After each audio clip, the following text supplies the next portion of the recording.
11장 1절에서 12절까지의 말씀을 함께 교독하겠습니다. 로마서 11장 1절에서 12절의 말씀, 제가 가진 성경 신약성경 254페이지에 있습니다.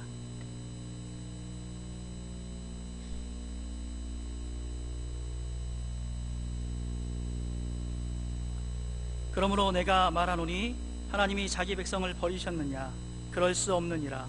나도 이스라엘인이요 아브라함의 씨에서 난 자요 베냐민 지파라.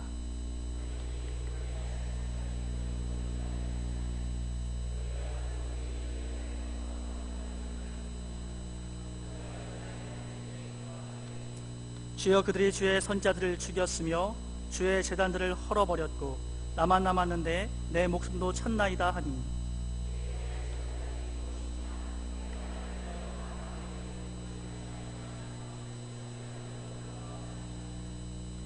그런즉 이와 같이 지금도 은혜로 택하심을 따라 남은 자가 있느니라.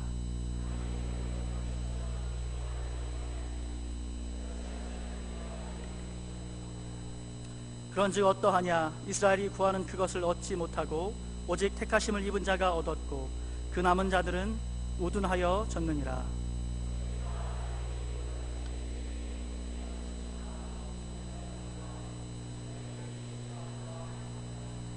또 다윗이 이르되 그들의 밥상이 올무와 덫과 거치는 것과 보응이 되게 하시옵고,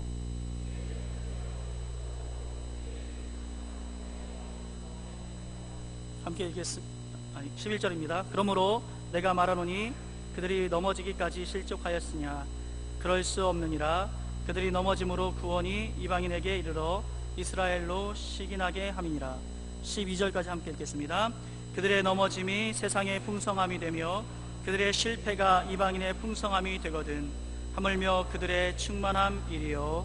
아멘. 시간 택하심과 은혜의 풍성함이라는 말씀의 제목으로 담임 목사님 말씀 전해주시겠습니다.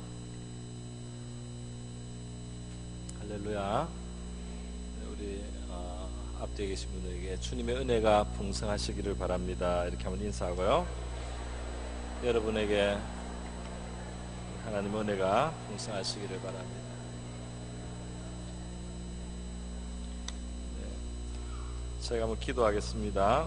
고마우신 아버지, 이 평화로운 주일 오후 저희들에게 주심을 감사드립니다. 이제 이 시간 로마서 말씀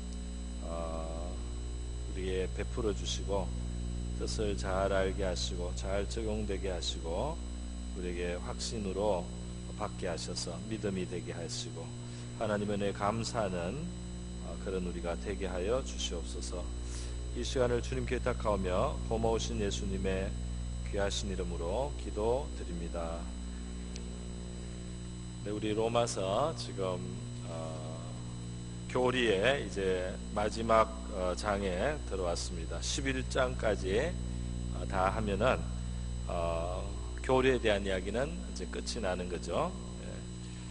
8장까지는 우리가 아는 복음의 핵심적인 내용들, 죄의 문제, 의의 문제, 그다음에 믿음으로 말미암는 의롭다심을 입음에 대해서, 그리고 예수께 우리가 속하여서 구원받는 도리에 대해서, 그리고 예수의 영이신 성령이 이제 우리 안에 오셔서 예수와 우리가 연합됨으로 우리의 구원이 이루어진다는 그 내용을 봤어요. 그리고 9장부터 들어와서는 이제 그보다 더 깊은 이야기를 주제를 이야기하기 시작했습니다. 그 주제는 뭐냐면은 하나님께서 우리의 행위가 아닌 하나님의 주권적인 그 택하심이 우리를 이 은혜의 자리로, 예수 믿는 자리로 부르셨다 하는 그런 사실입니다. 그 주제가 9장, 10장, 11장으로 계속해서 설명이 되고 있습니다. 그러니까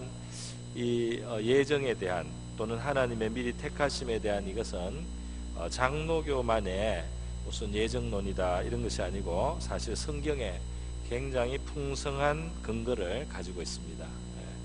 풍성한 근거를 가지고 있어요. 저는 좀 뭐라고 할까요?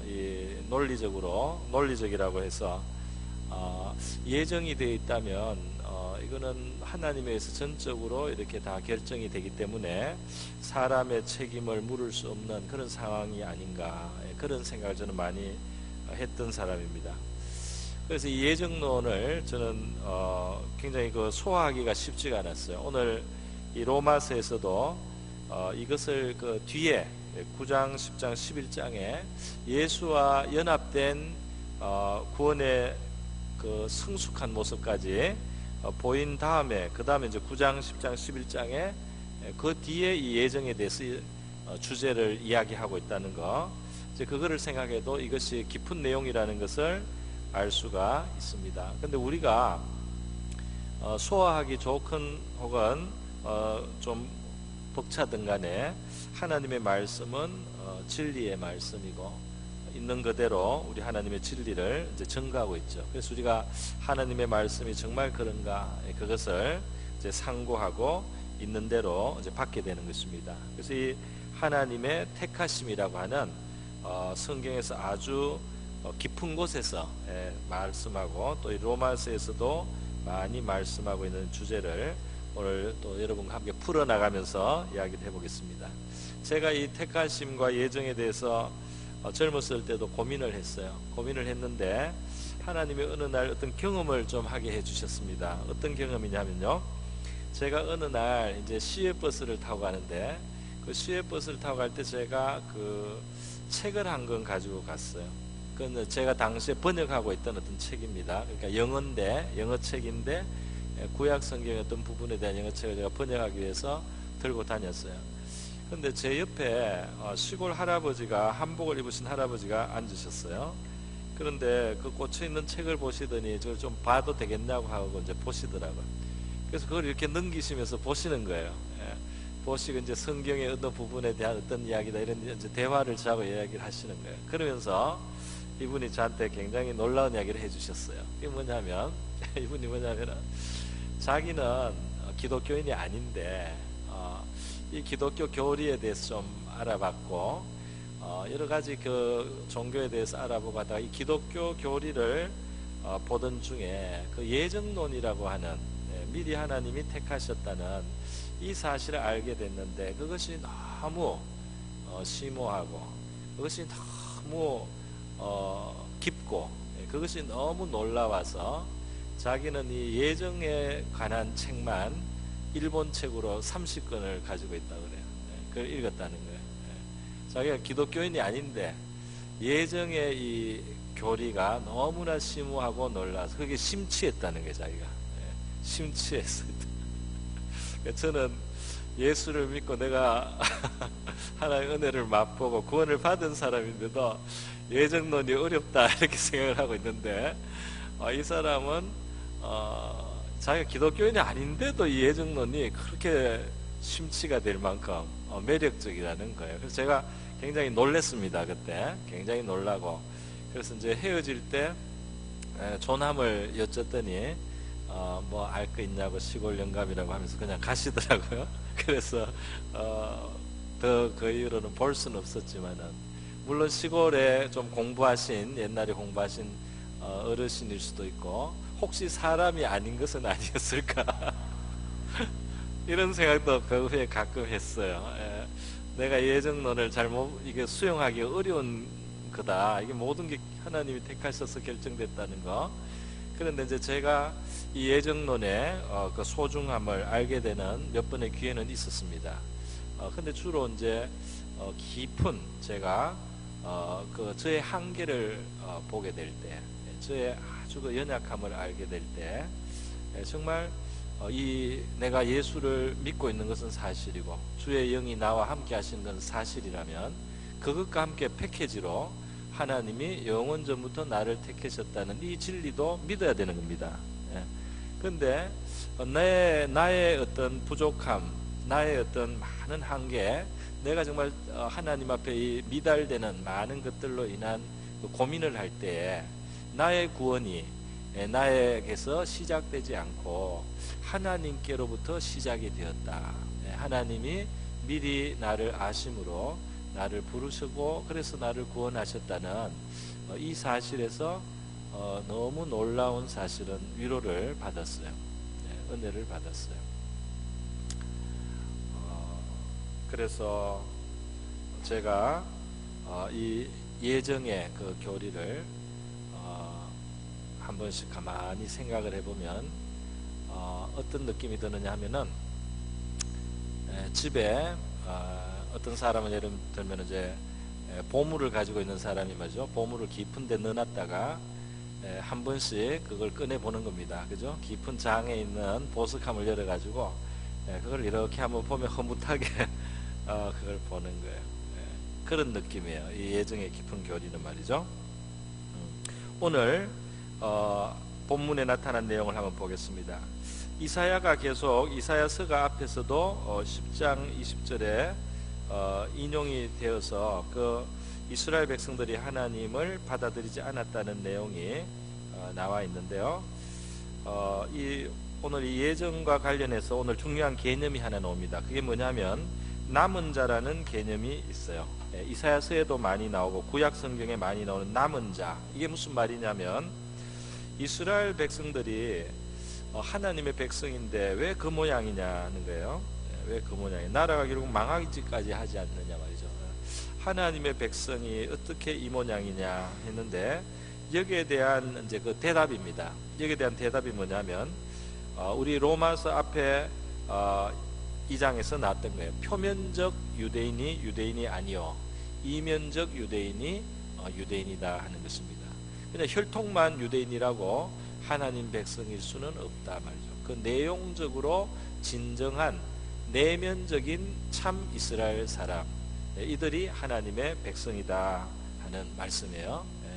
그 말씀과 마찬가지로 이스라엘 백성이 나라 전체가 하나님을 믿는다고 했는데 망하고 말이죠. 나라가 망하고 깨지고 막 엉망이 되었습니다. 그렇게 했을 때 선지자 이사야를 통해서 하나님이 여러 곳에서 말씀하시는데 그 이스라엘 중에 남은 자에 대한 말씀을 하시는 거예요. 이스라엘 백성을 전체가 다 똑같은 게 아니고 이스라엘 백성 가운데 남은 자들이 있어서 이 남은 자들이 하나님을 진실하게 의지한다 그런 말씀이에요. 그리고 남은 자들이 하나님께로 돌아올 것이다 이런 말씀이 있어요. 또 이사야서 10장 22절 이스라엘이여 내 백성이 바다의 모래 같을지라도 남은 자만 돌아오리니 이렇게 돼 있어요. 남은 자, 그러니까 진짜 이스라엘이 있다 이 말입니다. 이사야 11장 11절에도 마지막에 하나님께서 온 세상으로부터 그의 남은 백성을 아수르와 애굽과 바드로스와 구스와 엘람과 시날과 하맛과 바다 섬들에서 그 남은 백성을 돌아오게 한다. 그렇게 돼. 이 남았다는 거 이스라엘 그냥 전체가 아니고 그 중에서 하나님이 특별히 여기는 자들이 있다 이 말입니다. 이것을 이사야서에서 또 다른 표현으로 그루터기라고 했어요. 이 상수리 나무를 베었을지라도 이사야서 6장에 있죠. 상수리 나무를 베어서 넘어뜨리고 했을 때 그 남은 그루터기에서 다시 새싹이 돋고 새순이 돋아서 이 나무가 회복되는 그런 모양을 이야기를 하면서 이 남은 자라는 그루터기의 사상을 이야기했습니다. 이것이 뭐냐면 진정한 이스라엘, 참 이스라엘, 하나님과의 그 참 관계를 가진 참 백성, 이것을 말하는 겁니다. 그러니까 구약 민족 이스라엘의 실패는 하나님 백성 전체가 실패했다기보다 거기에 남은 자들이 부분적으로 있다는 거예요. 남은 자들이 부분적으로 참 백성들이 있어서 그 백성들이 그런 환경 속에서 연단을 받고 있다는 겁니다. 그리고 이스라엘 나라는 민족은 망했지만 그 남은 자로서 하나님은 계속해서 하나님 백성의 역사를 이어가게 된다는 거예요. 이사야 11장 16절에는 이런 표현이 있습니다. 그의 남아있는 백성 곧 아수르에서 남은 자들을 위하여 큰 길이 있게 하되 이스라엘이 애굽 땅에서 나오던 날과 같게 하시리라 그랬어요. 이 구약 성경에서 아주 큰 두 가지의 구원 사건이 있어요. 하나는 애굽에서 구출되어 나오는 것이고 또 하나는 애굽이나 바벨론과 기타 포로되어 갔던 그 땅에서 돌아오는 역사입니다. 이 두 가지 애굽에서 돌아오는 것, 바벨론에서 돌아오는 이 두 가지 큰 사건이 있어요. 근데 이 두 가지 사건은 다 우리의 이 예수 메시아를 믿는 구원받은 백성들의 구원의 그 진리가 그게 그림자로 나와 있는 거예요. 그 출애굽 사건에서 어린 양의 피가 필요하고 어린 양의 피를 바르고 그들이 죽지 않고 살아서 나오지 않습니까? 바로 어린 양의 피, 그 유월절 어린 양이신 예수님의 상징이죠. 그 예수의 피가 우리를 구원한단 말이죠. 멸망돼야 될 자리에서 구원한다. 이 바벨론에서 남은 자가 나올 것이다. 그러니까 이 세계에 지금 살아있는 모든 인류가 지금 사실은 이 사단의 권세 가운데 포로 생활을 하고 있는 셈이에요. 포로 생활과 같습니다. 이 포로 생활을 다 하고 있는데 여기서 남은 자, 그 이면적인 내면적인 진정한 이스라엘을 하나님이 불러내셔서 그들을 돌아오게 한다. 그러니까 하나님의 백성을 삼아 주실 것이다. 하나님의 백성 나라를 이루게 하실 것이라는 그런 말씀이 되겠습니다. 그 이스라엘은 이렇게 이사야 선지자는 이 남은 자 사상을 이야기를 했고 그루터기의 이야기를 했는데요. 이것은 다 하나님의 은혜의 풍성함이요, 또 인간 자신들로서는 이제는 절망적인 자리에서 하나님의 구원이 어떻게 가능한가 하는 것을 말하는 겁니다. 인간은 안 되는 거예요. 인간은 지금 이미 타락해 있어요. 인간은 이미 죄 가운데 물들어 있습니다. 하나님을 대적을 하고 있습니다.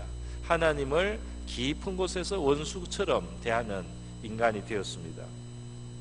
이사야 자기의 개인적인 경험도 그랬어요. 자기가 하나님을 선지자로서 섬겼다고 하지만 막상 하나님을 대하니까 화로다 나여 망하게 되었도다. 그 말이 나오는 거예요. 막상 하나님을 대하니까 이 죄 덩어리인 자기 자신이 망할 존재라는 것을 깨닫는 거예요. 그래서 나는 입술이 부정한 자로, 입술이 부정한 백성 가운데 있다가 만군의 주이신 여호와를 배웠습니다. 거룩하신 하나님을 만났을 때 나는 죽을 수밖에 없는 자다, 망할 수밖에 없는 자다. 그 한계를 딱 봤습니다. 그때 하나님은 그 한계에 있는 이사야를, 자기의 그 한계, 하나님 앞에서는 망할 수밖에 없는 죄인인 자기를 발견한 이사야에게 하나님은 책망을 하거나 그것을 덧구짓거나 그러지 않으시고 말이죠. 제단의 숯불을 가지고 오셔서 천사를 통해서 그의 부정을 씻겨주시는, 그의 부정한 입술을 찢어주셨죠. 불로 찢어주셨어요. 그를 깨끗하게 하시는 하나님의 역사가 베풀어졌습니다. 그러면서 이사야는 하나님 앞에서 자기는 망해야 될 자이지만 하나님이 거룩한 하나님의 말하면 능력이, 하나님의 그 능력이 자기를 깨끗하게 만들어 주시는 그런 경험을 했어요. 그것이 은혜라고 할 수 있겠습니다. 나는 망해야 되는데 하나님이 나를 망하지 않게 거기에서 뻗어나와서 그 제단에서 타는 불이 나와서 나를 접촉해 주셔서, 그래서 내 입이 깨끗하게 되고 그 죄가 사함을 받고 그렇게 될 뿐 아니라, 망하지 않을 뿐 아니라 그 다음에 이제 하나님의 말씀을 듣고 이 사람이 소명을 갖게 되는 거죠. 하나님이 이 일을 누가 하겠는가? 이사야가 제가 하겠습니다. 네가 가라 하고 이사야의 삶에 하나님의 목적을 가진 인생으로 바꾸어 주시는 내용이 이사야의 노죠. 이사야서 6장입니다. 이사야가 경험한 거예요. 하나님 앞에서는 망해야 되고, 그러나 하나님께로부터 나온 거룩한 것이 자기를 만져주시고 자기에게 와 닿아서 자기가 그게 망하지 않고 씻음을 받고 살게 되고 하나님이 주시는 목적을 가지고 살아가는 존재로 바뀌는 거 말이죠. 이 이사야가 경험한 하나님의 은혜였습니다. 이스라엘 백성은 그 인간 죄인입니다. 그래서 다 아담의 후손이고 한 인류의 한 샘플이죠. 그들도 결국 망해야 되는 거예요. 그런데 하나님은 어떤 자들을 남은 자라고 하고 그루터기라고 하면서 그들을 끝까지 구원을 하시는 겁니다. 그들을 불러내시는 겁니다. 그들을 끝까지 하나님 백성으로 삼아주시고 회복을 해주시는 거죠. 그게 하나님의 은혜라는 겁니다. 은혜, 이 하나님이 하시지 않으면 안 되는 그런 자리에 우리 인간이 있다 말이죠. 그것이 하나님의 은혜에 대해서 이야기하는 배경이 되는 겁니다. 오늘 이 본문에서 엘리야에 대한 이야기가 나오는데요. 구약 성경 이제 열왕기 상하에 이 엘리야의 이야기가 나와 있죠. 그런데 엘리야의 이 상황에서 지금 한 그 사건을 이야기했습니다. 뭐냐면은 자, 이 당시에 북이스라엘 나라는 아합 왕이라고 하는 굉장히 악한 왕이 다스리고 이제 그 부인 이세벨이 그 북쪽 시돈에서 시집온 아주 그 우상 숭배 그 뭐랄까 이 우상 숭배 전도사예요, 이세벨이. 그래가지고 아주 악독하고 아주 잔인한 여자입니다. 그래서 이 남편을 완전히 바알과 아세라 우상 숭배하는 그런 아주 심한 그런 우상 숭배로 그렇게 만들고 또 나라 전체를 그렇게 만드는데 한 걸음 더 나가서 여호와의 종들, 그러니까 뭐 제사 선지자나 이런 사람들 말이죠. 여호와의 종들을 다 잡아 죽였어요. 그러니까 여호와의 종교의 씨를 말리는 겁니다. 그러니까 하나님을 섬긴다, 선지자다, 여호와의 선지자다 이러면 다 잡아 죽이는 거예요. 그래서 살아남으려면은 정말 산골에 들어가서 동굴 속에 살아야 돼요. 그래야지 살아남을 정도로 그렇게 가혹한 탄압을 했어요. 이 시대에 부름을 받은 선지자가 엘리야죠. 엘리야 선지자가 많은 일을 했습니다. 정말 갈멜산에서 그 바알 선지자들을 모아놓고 대결을 벌이기도 하죠. 영적인 대결을 벌여서 어느 제단에 불이 오느냐, 너 바알의 이름을 부르고 나는 여호와 이름을 불러서 하늘에서 불이 떨어지게 하는 그 신이 진짜 신이니까 그 신을 섬겨야 된다. 이렇게 그 대결을 했던 엘리야 아닙니까? 그 대결에서 엘리야가 승리하고 바알 선자들을 죽이는 그런 역전이 일어났는데요. 그런데 그렇게 역전을 해도 까딱도 안 해요. 까딱도 안 해요. 이세벨이 까딱도 안 합니다. 나라는 안 움직여요. 그래서 내일 너의 목숨이 붙어 있으면은 신들이 나에게 저주를 내릴 것이다. 다시 말해서 내일까지 내가 꼭 너를 죽이겠다 하는 그런 무서운 말을 오히려 듣게 되는 것입니다. 그래서 엘리야가 거기서 그만 기가 꺾였어요. 거기에서 이 마음이 할 때까지 다 하다가 뚝 부러졌어요. 그 갈멜산에서 백성들 앞에서 증명이 됐는데도 까딱도 안 하는 거예요. 거기에서 엘리야의 의지가 이 금이 딱 간 겁니다. 그래서 탁 꺾여서 낙심에 빠져서 말이죠. 강야로 도망갑니다. 그런데 엘리야가 늘 하나님 앞에 약간 불평 비슷하게 하는 말이 있어요. 그게 뭐냐면 하나님, 나밖에 남은 자가 없습니다. 나밖에 하나님을 섬기는 사람이 없습니다. 이 나라의 여호와를 섬기는 사람은 씨가 다 말랐습니다. 이 나라의 모든 사람은 이제 바알에게 절하고 굴복합니다. 하나님을 섬기는 자는 하나도 정말 남아있지 않습니다. 딱 나 혼자 지금 이러고 혼자 이렇게 미친 것처럼 싸우고 이러고 있습니다. 이렇게 엘리야가 하나님께 말씀을 했어요. 근데 하나님이 이 말씀을 하셨을 때, 엘리야가 이 말을 했을 때 하나님의 하신 말씀이 오늘 기록이 된 거죠. 뭐라고 하냐면은 여기 보죠. 주여, 그들이 주의 선자들을 죽였으며 주의 제단들을 헐어버렸고 나만 남았는데 내 목숨도 참나이다 하니, 이제 나도 이제 없어지게 생겼다 이 말이죠. 그에게 하신 대답이 무엇이냐? 내가 나를 위하여 바알에게 무릎 꿇지 아니한 사람 7,000명을 남겨두었다 하였으니, 지금 진실하게 하나님을 믿고 바알에게 무릎 꿇지 않은 사람이 7,000명이 남아있다 이렇게 말씀합니다. 그러니까 이 말은 뭐냐면 우리가 지금 생각할 때 이스라엘에서 7,000명밖에 없나 이렇게 생각하면 안 됩니다. 지금 이 상황은 하나도 없어야 되는, 하나가 있는 그때 이제 그것도 불이 꺼지려고 하는 거예요. 하나 있던 엘리야도 이제 불이 팔락팔락 이제 거의 다 꺼져가는 겁니다. 이제 나 하나 남은 것도 꺼져가서 완전히 없어지는, 멸종되는, 하나님을 믿는 사람 완전히 멸종되는 이 상황인데요. 하나님이 7,000명이 있다 이렇게 말씀합니다. 내가 남겨두었다. 그 상황에서 어떻게 이스라엘의 7천 명이 남을 수 있습니까? 하나님이 남겨서, 있을 수 없는데 하나님이 남겨서 7천 명이 있다는 겁니다. 하나님이 그걸 주권적으로 그 사람들을 어떻게 보호하고 어떻게 했는지는 자세히는 없지만은 하나님의 자신이 그것을 지켜서 붙들어서 7천 명은 바알에게로 가지 않고 하나님을 믿는 진리 안에 가는 자들이 7천 명 있다. 그래서 이 7천 명은 우리로 볼 때는 적은 수가 아니고 불가능한데 7천 명이나 있다는 그 놀라운 수치가 되는 거예요. 그리고 그 7천 명이 있을 수 있다는 거, 하나님이 주관하고 하나님이 붙들고 하나님이 자기 백성을 남겨서 그 7천 명을 하나님이 확보한 것입니다. 그래서 이 하나님의 주권적인 은혜가 말이죠, 그 백성의 명맥을 이어간다 말이죠. 이것을 택하심 혹은 은혜라고 우리가 할 수 있겠다는 것입니다. 여러분, 그러니까 우리는 하나님의 은혜 했을 때요, 하나님의 은혜 했을 때 하나님이 세상을 사랑하셔서 독생자를 보내주셨다.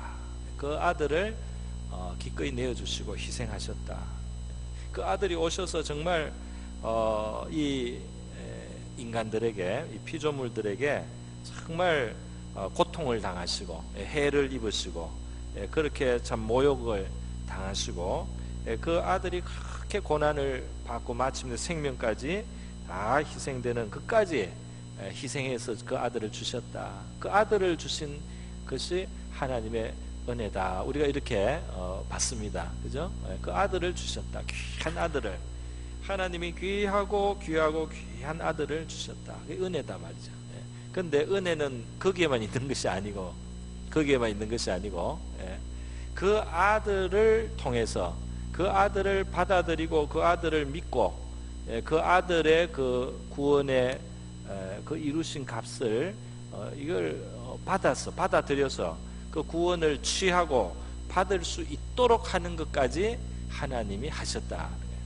그거를 하나님이 택하셔서 예정하셔서 그 아들을 믿고 구원 받을 수 있는 것까지 하나님이 해 주셔서 우리가 그 아들을 통한 구원을 받게 된다는 겁니다. 그 아들만 주신 것이 아니고 그 아들을 믿도록 하시는 역사까지 하나님이 하셨다는 거예요. 자, 여러분, 오늘 이 본문 읽은데 후반부에 보면 사람들이 혼미하고 눈이 흐리고 뭐 이런 이야기가 나와요. 그 이야기가 왜 나옵니까? 이 이야기를 오해하면 안 되는데, 사람들이 하나님의 구원과 또는 예수 그리스도에 대해서 알 수 있고 믿을 수 있는데 하나님이 못 믿게 하고 그들이 구원받지 못하겠다, 그런 의미로 보기에는 어렵습니다. 우리가 성경 전체를 볼 때 그런 의미라기보다는 성경이 우리에게 말하는 것은 무엇이냐면 인류는 타락을 했습니다. 하나님의 영원한 능력과 신성이 그 만드신 이 우주 세계 속에 분명히 지금 드러나고 있는 그 세계에 살고 있어요. 우리 사람 자신이 기적과 같지 않습니까? 그 엄마의 뱃속에서 아이가 형성이 되어 가지고요, 누가 설계하고 누가 그거를 다 계획했습니까? 그게 그 세포 하나에서부터 시작해 가지고 그렇게 오묘한 존재가 나왔습니다. 그죠? 거기에서 우리가 정말 오늘도 아기가 한 달 됐는데 작더라고요. 그 배 안에 있을 때 얼마나 더 작았겠습니까? 그죠? 어떤 사람은 뭐 1.2kg에 나와서 뭐 밖에서 인큐베이터 키웠다고 하는데 그 요만한 주먹만 한데 말이죠. 그게 그거보다 원래 더 작았지 않습니까? 그죠? 세포 하나인데 거기에서부터 나와가지고 별일을 다 합니다. 별일을 다 해. 실을 막 쓰고 말이죠. 막 달나라에 막 가고 말이죠. 막 태양을 보면서 막 감동을 하고 말이죠. 아름다운 장면을 막 노래하고 말이죠. 별 희한한 일을 다 하는 아주 신기한 존재들이 나와요. 지금 여기도 많이 앉아 계시네요. 너무너무 신기한 거예요. 신기해요. 사랑과 우정과 그리고 감사와 또 무슨 의리와 은혜를 갚고 너무 신기한 일들이 그 핏덩이에서부터 나와가지고 하는데, 이것을 누가 설계하고 누가 만들었어요? 하나님이 만든 기적이 하나님의 신성과 능력이 우리 자신이기도 한데 말이죠. 그러나 사람들은 이 하나님을 깊은 영혼 속에, 양심 속에 사실은 알아서 급하면 찾기도 찾습니다. 그런데 하나님을 영화롭게도 않고 감사하지도 않고, 그 생각이 허망하여지고 미련한 마음이 어두워졌다. 로마서 1장 21절에 타락한 인간은 어두워져 있어요. 어두워져 있고 스스로 지혜 있다나 어리석게 되어 썩지 아니하는 하나님의 영광을 썩어질 사람과 새와 짐승과 기어다니는 동물 모양의 우상으로 바뀌는, 우상을 만들고 뭔가 만들어 섬기고 이렇게 하는 게 굉장히 사람들에게 자연스럽게 되었어요. 그래서 이 미개한 세계에 보면은 다 우상이 나름대로 있지 않습니까? 창조주 하나님, 우리를 지으신, 인간보다 월등히 나으신 그분이 계셔서 우리가 나왔는데, 우리보다 못한 피조물을 깎아 만들어 놓고 이제 거기에다가 절을 하고 복을 비는 이상한 짓을 하는 거예요. 사람들이 이상한 짓을 한단 말이에요. 이 이상한 짓이 그게 바로 어리석어지고 미련하여지고 눈이 흐리지고 영적인 그 지각을 상실한 상태다 이 말이에요. 인간이 그렇다는 거예요. 그래서 참 하나님을 찾지 않고 우상을 찾는다 말이죠. 고린도후서 4장 4절에는 또 다른 표현이 있습니다. 거기는 뭐라고 되어 있느냐면, 우리의 복음이 가리었으면 망하는 자들에게 가려진 것이라. 그 중에 이 세상의 신이 믿지 아니하는 자들의 마음을 혼미하게 하여 그리스도의 영광의 복음의 광채가 비치지 못하게 함이니 그리스도는 하나님의 형상이니라 그랬어요. 여기에 보면은 이 그리스도가 그리스도의 이 복음을 그 광채를 보지 못하도록 하는 이 세상 신이 있어서, 그러니까 마귀의 역사죠. 사탄의 역사가 있습니다. 사람들이 사탄에게 자기를 팔았어요. 타락할 때 사람들이 팔렸습니다. 마귀에게 팔린 거예요. 마귀를 받아들인 거예요. 자기 신으로 팔렸어요. 그래서 이 마귀의 영향 속에 살아갑니다. 그래서 세상 신이 사람들에게 이 세상 속의 역사에서 사람들의 마음을 혼미하게 해가지고, 하나님이 구원자를 보냈는데도 그 구원자를 못 알아보는, 구원자를 알아보지 못하게 하는, 혼미하게 하는 역사를 하고 있단 말이죠. 이런 세상에 있다 말이죠. 그러니까 이 혼미한 심령과 눈이라고 하는 것은요, 우리 죄인들에게 있어서는 정말 우리 스스로는 벗어버릴 수 없는 그런 문제인 거예요. 그런 문제 있어요. 우리 인간의 구원은 정말 어렵습니다. 안 되는 거예요. 죄인이 하나님을 대해서 정말 살 길이 없어요. 여기에 바로 하나님의 은혜를 말했을 때 그 아들을 주신 은혜가 있습니다. 이제 마지막 정리입니다. 그 아들을 이 세상에 보내주신 은혜가 있어요. 그리고 이 아들을 믿을 수 있도록 하나님은 미리 우리에게 택하시고 우리를 정하셔서 믿을 수 있는 그것을 하나님이 일을 하시는 거예요. 그 일을 하시는데, 그 일을 하시는데 어떻게 되느냐? 이 미련하고 어두운 마음, 또 세상 신이 혼미하게 하고 있는 이런 세계 속에서 그 복음의 빛이 우리에게 비치게 되고, 우리가 그것을 받게 되고, 그 그리스도를 주신 하나님에 대해서 정말 믿음을 갖고 알게 되고 그것을 받아들이게 되는 것, 그 빛을 받아들이게 되는 것, 그래서 살아나게 되는 것, 이 일을 하나님의 주권적인 역사가 행하신다는 거죠. 주권적인 역사가 행하는 거죠. 그것이 고린도 후서 4장 6절에는 이렇게 돼 있어요. 어두운데 빛이 비치라 말씀하셨던 그 하나님께서 예수 그리스도의 얼굴에 있는 하나님의 영광을 아는 빛을 우리 마음에 비추셨느니라. 우리는 어두움, 깜깜한 어두움과 같은데 여기에 빛이 비추어 주셔서 그 영광의 빛을 알도록 하나님이 빛을 비추어 주셔서 예수 그리스도를 통해서 하나님을 믿을 수 있도록, 하나님을 알 수 있도록 해주시는 그 빛이 우리 마음에 비추었단 말입니다. 이거를 또 다르게 표현하면 성령의 역사가 우리에게 지각을 열어주셔서 믿음을 갖게 하셨다, 이렇게 말할 수도 있겠습니다. 그러니까 여러분, 우리의 이 구원과 관련해서는 하나님의 은혜가 풍성해요. 그 아들을 주셨을 뿐 아니라 미리 택하시고 정하셨어요. 우리를 그 아들을 통해서 구원을 하시는데, 그분이 빛을 비추어 주시고 성령이 우리에게 도와주셔서 역사해 주셔서 우리가 예수를 믿게 된 겁니다. 그렇게 되는 거예요. 그래서 이 구원은 하나님의 큰 주권 속에서 이루어졌다 말이죠. 이게 심오한 이야기입니다. 그래서 우리가 집에 가서 조용히 한번 생각을 해보고, 그것이 아니면 구원을 받을 길이 없다. 그러지 않고는 구원받을 수 없는 상태, 인간은 처해 있단 말이죠. 하나님이 그렇게 하셔야만 구원을 받을 수 있는 그런 인생이다, 이 말입니다.